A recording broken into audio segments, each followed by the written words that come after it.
Comment un père de famille peut-il mener une double vie aussi monstrueuse pendant près d'une décennie sans que personne ne s'en rende compte? Que reste-t-il d'une famille après avoir été dévastée par une vérité aussi insoutenable?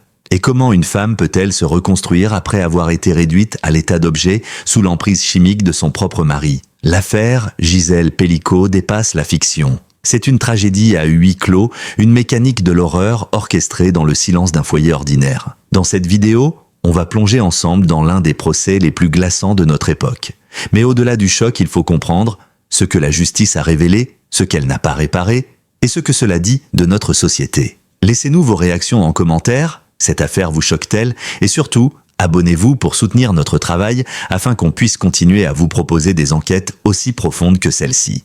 Un procès hors norme, une horreur longtemps dissimulée. L'affaire Gisèle Pelicot restera sans doute comme l'un des procès les plus sidérants de la décennie.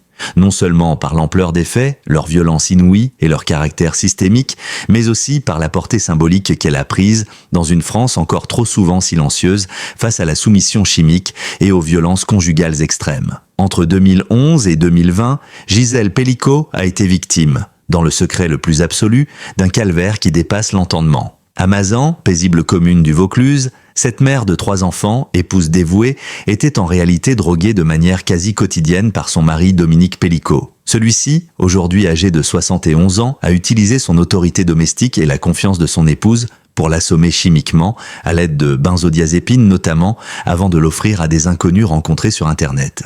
Des hommes invités à la violer chez eux pendant qu'ils filmaient la scène. Les images, retrouvées en nombre lors de l'arrestation de Dominique Pelicot, ont constitué l'élément déclencheur. Ironiquement, c'est un fait presque banal, une tentative de voyeurisme dans un supermarché qui a précipité la chute du prédateur. La police, intriguée, met alors la main sur une quantité alarmante de vidéos, d'échanges en ligne et de substances prohibées. L'affaire bascule dans l'horreur, une justice face à l'impensable. Le procès qui s'est tenu à Avignon de septembre à décembre 2024 a vu défiler 52 accusés âgés de 26 à 74 ans. Tous reconnus coupables, à des degrés divers, d'avoir participé à l'asservissement sexuel de Gisèle Pelicot. La justice française, rarement confrontée à une telle organisation criminelle domestique, a rendu un verdict à la hauteur. Dominique Pelicot a été condamné à 20 ans de réclusion criminelle, tandis que les 51 autres ont écopé de peines allant de 5 à 15 ans selon leur implication. Ce procès a mis en lumière un fléau encore largement tabou, la soumission chimique au sein du couple. Trop souvent associée aux soirées, aux drogues dans les verres ou aux agressions dans les milieux festifs, elle peut également se glisser, insidieuse, dans les foyers les plus ordinaires. Une famille éclatée, la douleur après la douleur. Si le tribunal a apporté une forme de justice à Gisèle Pelicot, il n'a pas pour autant permis la reconstruction familiale tant espérée. Lors de l'ouverture du procès, ses 3 enfants, Caroline, Florian et David, lui tenèrent la main, solidaires, dignes, ensemble contre l'inacceptable. Mais les mois de confrontation à l'horreur, les révélations progressives sur la mécanique de leur père, ont laissé des traces que ni la résilience ni le verdict n'ont pu effacer. David Pelicot, invité sur BFM TV le 17 avril dernier, a surpris en révélant qu'il n'était désormais plus en contact avec sa mère. Un silence douloureux, que le jeune homme explique avec pudeur, on a vécu un énorme tsunami. À la fin du procès, nous sommes sortis seuls du tribunal sans notre mère. Pourquoi cette distance? Pourquoi ce retrait alors que la justice avait reconnu Gisèle comme victime? Il faut comprendre que les enfants Pelicot n'ont pas seulement dû affronter l'image d'un père monstrueux, mais aussi la transformation radicale de leur perception familiale. Tout ce qu'ils pensèrent connaître s'est effondré. Le rôle de la mère, même victime, est venu se heurter à des sentiments complexes. Culpabilité, incompréhension, colère rentrée, fatigue émotionnelle. Quand le soutien devient impossible à porter, Caroline, l'aînée, avait confié à la presse régionale, lors d'une audience, combien la position de soutien avait été une épreuve à la fois vitale et destructrice. Elle évoquait des semaines passées à accompagner sa mère chez des experts, à répondre aux médias, à expliquer à ses propres enfants pourquoi leur grand-père n'était plus de ce monde. Florian, plus discret, a quitté son emploi pour se consacrer à la protection de Gisèle avant de s'effondrer à son tour épuisé. David, plus frontal, résume ce paradoxe glaçant. On voulait l'aider, mais on ne savait plus qui elle était.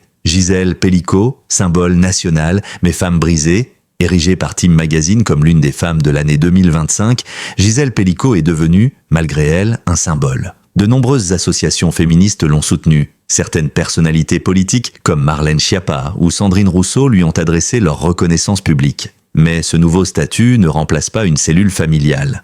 ni la paix intérieure. Depuis la fin du procès, elle vit recluse dans un lieu tenu secret, sous protection. Son avocat, maître Stéphane Babonneau, confie qu'elle est en état de survie psychologique, incapable pour l'instant de se reconnecter au monde réel, y compris à ses enfants. Et maintenant, une justice encore en chantier. La suite judiciaire n'est pas terminée. Certains des accusés ont fait appel, notamment ceux dont les avocats dénoncent des erreurs de procédure ou une qualification trop lourde des faits. Un nouveau procès se tiendra en octobre 2025 avec Gisèle appelée à témoigner à nouveau. Une nouvelle épreuve, alors même que sa santé mentale reste fragile. Un appel au sursaut collectif. Au-delà du drame individuel, l'affaire Pellico soulève des questions collectives vertigineuses. Comment un tel système a-t-il pu durer 9 ans sans que personne n'alerte ? Pourquoi les médecins n'ont-ils pas détecté les traces régulières de substances dans l'organisme de Gisèle ? Comment mieux former les forces de l'ordre, les psychologues, les juges, à repérer les signes de soumission chimique ? Et surtout, quelle réparation possible pour des enfants rendus orphelins de leurs 2 parents, l'un condamné, l'autre détruite ? Il ne suffit pas de condamner les coupables, il faut penser l'après, l'accompagnement, la prévention, la reconstruction. Sans cela, les Gisèles d'aujourd'hui seront les histoires tragiques de demain. Conclusion, une victoire judiciaire, une tragédie humaine, le nom de Gisèle Pellico restera longtemps associé à l'un des pires crimes domestiques de ces dernières années. Mais derrière le procès, les caméras et les titres de presse, il y a une femme, 3 enfants et un tissu familial irrémédiablement brisé. La justice a fait son travail, reste à la société de faire le sien.